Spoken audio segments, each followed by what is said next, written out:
Salut à tous, c'est Papa Manga. On se retrouve aujourd'hui pour parler des enquêtes de Kindaichi. J'ai décidé d'adopter un format un peu différent sur cette vidéo. En effet, on va emprunter le concept de la chaîne Comment battre en vous expliquant comment certains meurtres auraient pu être évités. Avant de commencer, je vais vous donner le point de départ de cette affaire. Nous sommes en 1997. Dans le lycée Fudo où Kindaichi étudie, il y a 7 mystères qui planent dans l'ancien bâtiment situé au nord de l'école et qui doit prochainement être démoli.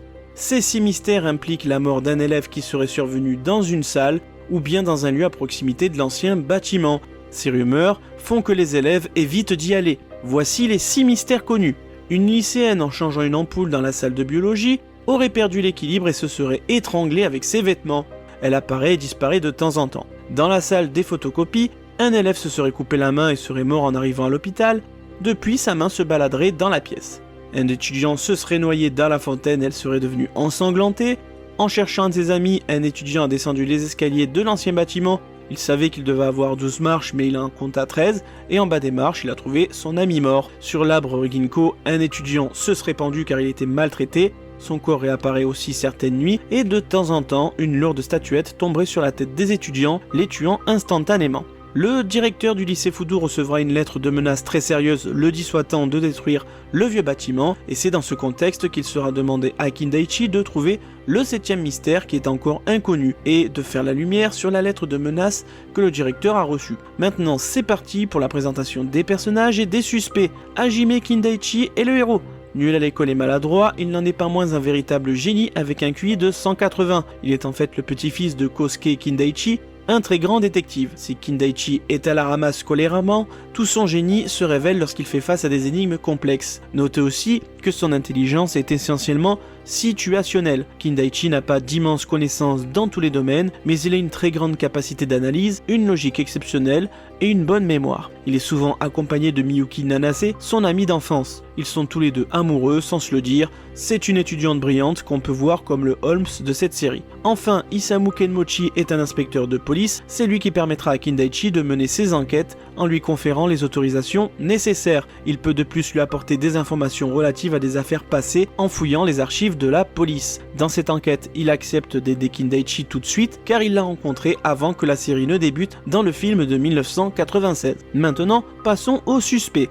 On commence par Sakuragi Luiko, c'est la présidente du club des mystères. Makoto Makabe, Tomoyo Takashima, Takahiro Onoe et Ryuta Saki sont membres du club des mystères. Matoba Yuchiro est le superviseur du club et il est aussi professeur de physique. Enfin, Ryozo Tachibana est un agent de sécurité de l'ancien bâtiment. Les présentations sont faites, passons à l'enquête. Sakuragi va donc demander à Kindaichi de l'aider à résoudre le 7e mystère et de découvrir qui peut se cacher derrière la lettre de menace envoyée au directeur. En se rendant au club, il fera la connaissance de Makoto, Tomoyo, Ryuta et Takahiro. Précisons que leur club est situé dans l'ancien bâtiment. Makoto a remporté un prix littéraire, ce qui en fait une petite célébrité. Tomoyo, elle apparaît assez effacée et porte des gants pour se protéger des germes, pourquoi pas. Quant à Takahiro, on voit qu'il est clairement jaloux de la popularité de Makoto. Enfin, il y a Ryuta, mais lui, son passe-temps, c'est de filmer tout le temps. Ils sont en train d'essayer de résoudre un code que Sakuragi leur a laissé afin de pouvoir partir en camp de vacances avec elle,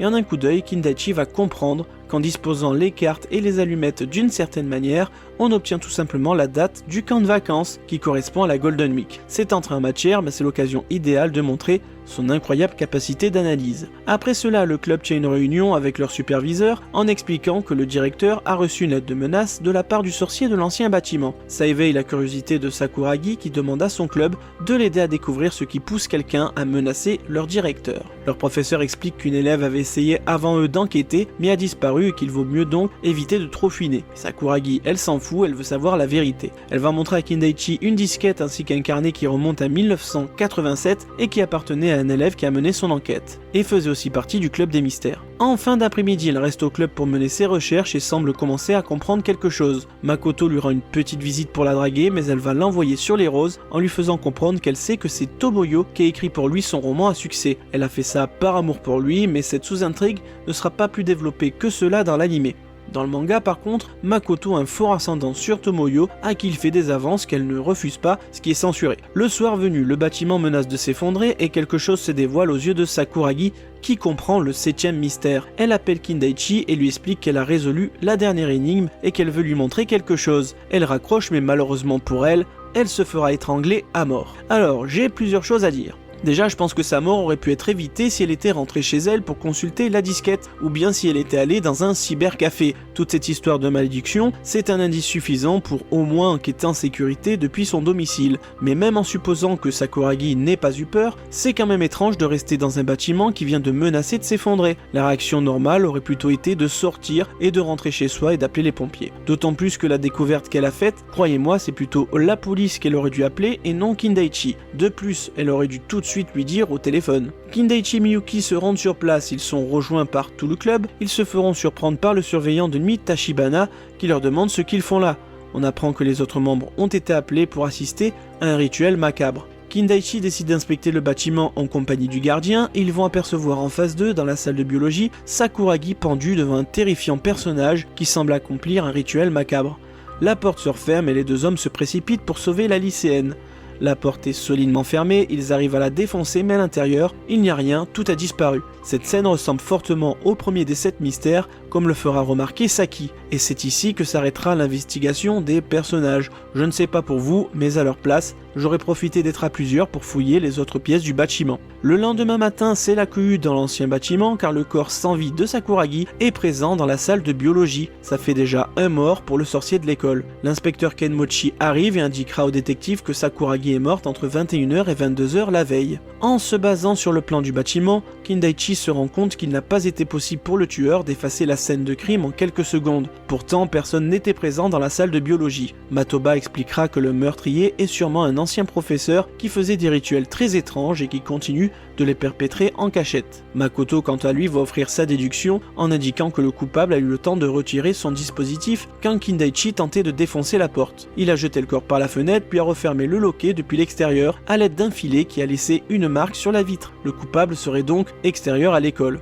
Plus tard, on retrouve Kindaichi qui n'a pas réussi à mettre la main sur la disquette et le cahier que consultait Sakuragi. Il ne croit pas en la théorie de Makoto, ce qui est renforcé par les renseignements que lui donnera Kenmochi. Une élève nommée Aoyama Chihiro a bien disparu 10 ans auparavant sans laisser de traces en enquêtant sur le mystère de l'école. La nuit tombée, on se rend compte que c'est Takahiro qui est en possession de la disquette de Sakuragi. Il faut savoir que dans le manga, il y a une violente dispute avec Makoto qui le sous-estime. Il souhaite résoudre l'enquête avant tout le monde pour s'attirer un peu de gloire. Sakuragi a laissé des notes concernant le 7e mystère, mais il s'agit d'un code. Il parvient à le résoudre, mais malheureusement, il se fera tuer dans la salle de son club en se faisant marteler par un objet contondant, ce qui fait 2 morts dans cette affaire. Alors là, je suis désolé, mais Takahiro, il a été encore plus bête que Sakuragi. Il vient d'y avoir un meurtre dans le bâtiment de son club.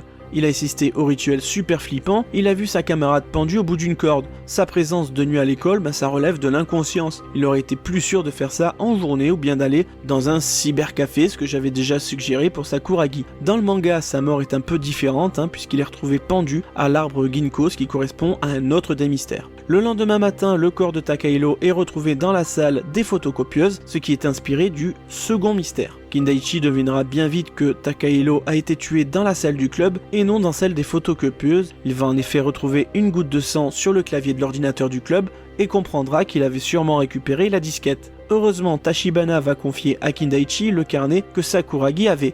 Il l'a retrouvé le lendemain matin du meurtre et lui confie en espérant qu'il puisse trouver le coupable. Dans le carnet, Aoyama Chihiro écrivait qu'elle allait tenter de résoudre les 6 mystères de l'école, ce qui interpelle Kindaichi puisqu'il est censé y en avoir 7. Elle avait découvert que l'ancien bâtiment de l'école appartenait à un centre de recherche pharmaceutique, le groupe Takahata, en 1977. Enfin, le carnet contient une photo de Aoyama ainsi que la page contenant le code que Takahiro tentait de résoudre. Il y a fort à parier que Sakuragi, avant de se faire tuer, avait imprimé le code afin de le montrer à Kindaichi. Le tueur a pu se débarrasser de la disquette avec avec Takahiro, mais comme c'est le gardien qui avait récupéré le carnet, il ignore les informations que Sakuragi a laissées. Kindaichi va demander à Kenmochi d'investiguer sur le centre de recherche Takahata. Miyuki souhaite aller récupérer dans la salle du club le mouchoir que Kindaichi lui avait prêté, mais celui-ci lui dit de laisser tomber. Miyuki n'en fait qu'à sa tête et part seule dans la salle du club pour le retrouver. Sur la route, elle va tomber sur Makoto qui va aussi la draguer et se prendra encore un râteau. Devant son poster, elle se rapproche pour l'arracher et remarque quelque chose avant de se faire attaquer. De son côté, Kindaichi trouve que la jeune Aoyama ressemble à quelqu'un sans trouver à qui. Son instinct le fait se rendre dans le club car Miyuki met trop de temps et il trouve une goutte de sang par terre. Il sent que son ami est en danger et il demande à Saki qui est là.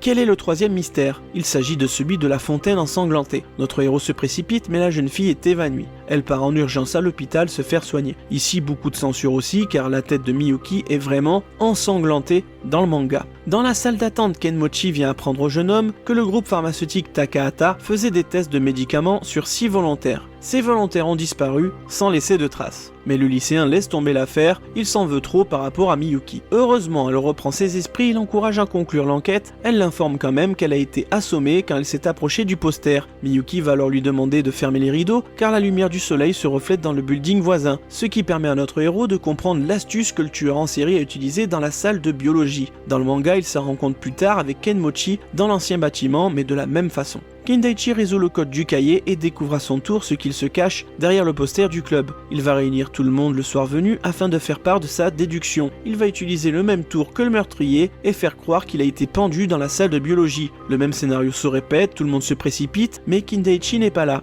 Il arrive derrière tout le monde, dans le déguisement du meurtrier, et commence ses explications. En réalité, ce n'est pas la salle de biologie qu'ils ont vue le soir du premier rituel, mais celle de physique. Le tueur a placé un grand miroir dans le couloir qui reflétait la salle de physique. Ainsi, il lui a fallu quelques secondes pour retirer le grand miroir qui est sur roue. Il lui était ainsi facile de rejoindre les autres et de feindre l'étonnement dans la salle de biologie. La salle de biologie ayant été forcée, il a pu y refaire la même mise en scène que dans la salle de physique. Ensuite, il est sorti par la fenêtre pour faire croire que l'intrus venait de l'extérieur et le coupable n'est autre que la seule personne détenant les clés de la salle de physique où il a pu se procurer le grand miroir, le seul ayant des connaissances suffisantes pour mettre en place ce stratagème rapidement. Il s'agit de Matoba, le professeur. Cela peut aussi expliquer pourquoi Kindaichi a son déguisement, il était peut-être présent en salle de physique. Il faut aussi noter que le soir du rituel, Matoba est venu depuis la salle de physique, cette information n'est hélas présente que dans le manga. En réalité, Matoba était un scientifique de la compagnie pharmaceutique Takahata en 1977.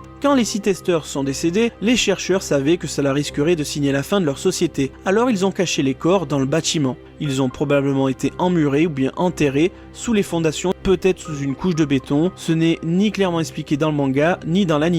En tout cas, il a été décidé que ce serait Matoba qui surveillerait les corps. Devenu professeur dans le lycée de Kindaichi, il a commencé à faire circuler la rumeur des 6 mystères pour faire peur aux étudiants. Il a toujours supervisé le club des mystères situé dans l'ancien bâtiment. En 1987, Aoyama Chihiro a découvert le poteau rose et a voulu dire la vérité à la police. Elle est malheureusement décédée en tombant par accident dans les escaliers, Matoba l'a emmurée, mais en 1997, Sakuragi s'est retrouvé à enquêter le soir dans l'ancien bâtiment. Les secousses qui sont survenues ont fait s'effondrer une partie du mur, derrière lequel il y avait le squelette de Chihiro Aoyama. De plus, si le directeur du lycée lançait les travaux, tous les corps auraient été retrouvés. Matoba n'a pas eu le temps de reboucher le mur correctement après avoir assassiné Sakuragi, il a donc remis le poster de Makoto et a tué tous ceux se rapprochant de la vérité. Enfin, le code laissé par Sakuragi est à retranscrire en lettres romaines. Ces lettres forment une phrase qui indique que les corps sont cachés dans les murs. Matoba finit par tout avouer, mais alors que l'affaire semble terminée, Tachibana se précipite sur l'assassin et le poignarde. En vérité, il était le père de Aoyama Chihiro.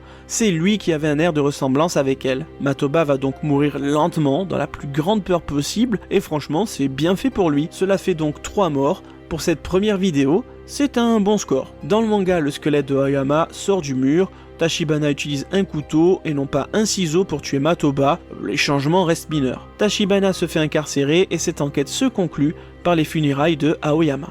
On lui souhaite de reposer en paix. Dans le manga, Kindaichi révélera que le livre de Makoto a été écrit par quelqu'un d'autre, ce qui générera un petit scandale. Et voilà les amis, j'espère que cette vidéo vous aura plu. Personnellement, j'ai pris énormément de plaisir à la faire. Je suis un très gros fan de Kindaichi et j'espère que j'ai réussi à vous transmettre ma passion. Je vous dis à bientôt pour une prochaine vidéo.